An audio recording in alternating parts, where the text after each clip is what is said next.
all have that one kid we grew up with that was just insanely good at the beautiful game. But if you check up on them today, that kid is probably in construction. Today we're going to be looking at players who peaked early and then spent the rest of their careers chasing their former self. Let's go. So we are going to start off strong with Messi's fourth cousin, Bojan Krkić. If you don't know anything about this guy or his story, it's okay, I got you. Hey yo, what the f? Nah, but seriously though, let's dive in. Bojan Krkić was born in Spain to a Serbian father and a Catalan mother on August 28, 1990. From the ages of 9 to 16, Bojan played in Barca's youth teams, and man, he was a baller. He was an attacker with phenomenal dribbling and apparently scored over 900 goals in his time in Barca as a youth, breaking Lionel Messi's record. But he wasn't done cooking. He signed a contract with the first team on his 17th birthday and scored his first goal in a friendly versus Dele Alli on April 24, 2007. Throughout his first full pro season in 2007-2008, became the youngest player to debut in La Liga in September 2007. Made his first UCL debut against Lyon in the same month, scored on his first La Liga start in October, and then scored his first UCL goal in April of 2008. By the way, in all those games I mentioned, he was coming on for people like Ronaldinho and Messi at age 17. He finished that season with 18 GA and 48 appearances in all competitions. This guy was crap. At Fortnite, my guy. People started to notice, but what people didn't notice was the pressure was beginning, if you know what I mean. In the summer of 2008, he was called up to the Euros with Spain, and for reference, he was balling out for them in youth too. But like I said, pressure seemed to be eating him alive. He asked not to be called up due to sickness. It was later revealed by him a decade later that he was just extremely anxious and dealt with mental health issues, something widely unacknowledged in football at the time. To sum up his career after the summer of 2008, he basically started to get less and less playtime at Barca, moved to other teams including Stoke, having little spells here and there, and then gets his ACL injured in 2015, which basically ended his career. But Bojan's story is just one that highlights the mental strength it takes to be a professional footballer, man. It's just sad to hear. But let's move on to the next player, Freddy. This guy takes some ball knowledge to know, especially if you aren't American. Now, Freddy here was born on June 2nd, 1989, and was raised in Ghana until his mom won a green card in the US visa lottery. During his time in Ghana, he was playing against men up to 3 times his age. That's irrelevant for what we'll talk about later. He and his family moved to Maryland in 1997, and in 2003 he became an official US citizen. He was noticed for soccer soon after entering the US and played in the US Olympic Development Program U14s, in which he was top scorer and MVP against sides like Lazio and Juventus. And so with all this in mind, MLS team DC United drafted him, and he signed a contract age 14, becoming the youngest athlete to sign a pro contract in US history. The hype around him exploded in the US, people calling him the next Pele and Nike giving him $1 million deals, and Americans generally felt that Freddy was the future of US soccer. But what came of his career after this is crazy. So he debuted professionally on April 3rd, 2004 and scored his first goal age 14 2 weeks later. In his first full season as a pro, he scored 5 goals and got 3 assists. As we saw with Bojan, the hype and his age just wasn't a recipe for good. For one, media kept criticizing him a lot, but he also didn't help by complaining about game time while literally being a kid. Secondly, after his time at DC United, he went to Real Salt Lake in 2007, cooked a bit internationally and for club, and then transferred to Benfica. Now this Benfica move was supposed to be the start of European domination,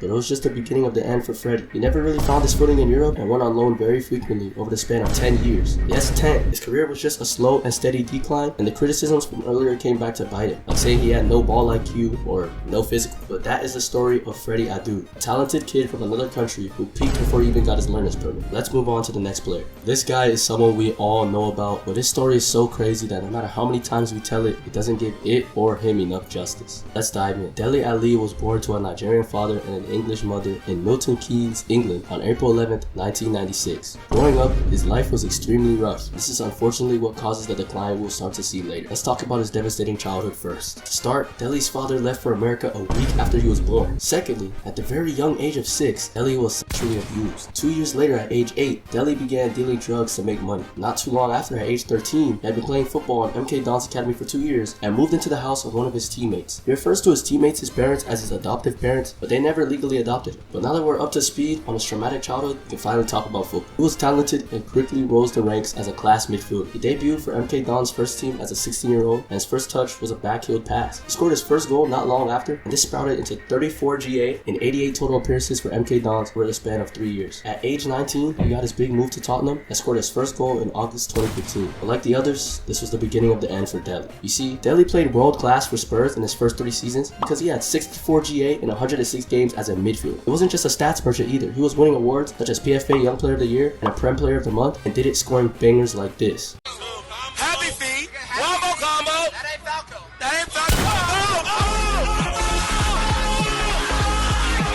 So what could have possibly happened? Well, after those first 3 seasons, he wasn't able to consistently maintain that super high form and struggled for playtime under the mighty Mourinho, who actually let him play a more attacking role. He transferred to Everton in 2022 and had very little impact, so he went on loan to Besiktas. At Besiktas, his trauma started catching up to him because in an interview, he spoke about how he was addicted to sleeping pills and was dealing with mental health issues while also at the club. This led to him spending 6 weeks in rehab. Also, a not so fun fact, he was held at knife point in burglary in 2020. After missing most of the season in 23-24, Dele Alli moved to Como in the Serie A, where we can find him today aged 29. He's a little bit past his prime years, but I honestly hope we can see him back in top form. He's honestly a great player, and his fall from grace is partially not his fault. Our final player for this video is Adnan Januzaj. I'll be honest, I don't have enough ball knowledge to know this guy. I had to use artificial intelligence, if you know what I mean. But this guy was born in February 1995 in Brussels, Belgium, and played football in his youth for Anderlecht. In 2011, after impressing in a skills session in his hometown, Man United picked him up age 16. From there, he rose through the ranks in their academy and made his Prem debut in September 2013. In his first start the following month, he scored 2 goals in a 2-1 comeback win against Sunderland. After this, Man United were fiending because they signed him on a 5-year deal 2 weeks later. And in December 2013, he won BBC Young Sports Personality of the Year. He ended that season with 9 GA in all competitions, which is not horrible for a 19-year-old. Don't let the GOAT stats inflate your measure. But after that season, all of his impact came to an end. He had a GA of 1 in the next 2 seasons combined in all competitions with 28 total appearances. And it just kept getting worse. He went on loan to Dortmund and Sunderland, failed to make an impact there too, and ended up just leaving Man United for Real Sociedad in 2017, a club he would call home for the next 5 years. He was more consistent here and did better, but never really lived up to the hype that was around him at the time. Fast forward to today, he's 30 years old. He's 30 years old. 30 years old. What the hell are you talking about?